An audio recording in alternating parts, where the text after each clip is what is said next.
U zhvillua sot në Mbarvendin provimi i tretë i detyruar i maturës shtetërore 2025 ai i matematikës. Në Gjirokastër ky provim u administrua në 3 qendra, 2 të vendosura në gjimnazin Asim Zeneli dhe 1 në palestrën e shkollës 9-vjeçare Koto Hoxhi. Për 2 orë e 30 minuta, 301 maturantë të shkollave të bashkive Gjirokastër e Libohov punuan testin, të cilin pas përfundimit e vlerësuan të nivelit mbimesatar.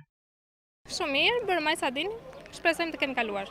Mirë, si u duk si tezë? Mirë ishte, nuk ishte shumë i vështirë, mirë ishte. Testi ishte mirë, ishte pak mbi nivelin mbimesatar, por që u përpoqëm, mendoj se kemi dalë mirë. Vështirësi ku haset ti më tepër? Nuk e di, ishin pak a shumë të njëjtin nivel të tërë ushtrimet, ishin çik mbimesatare.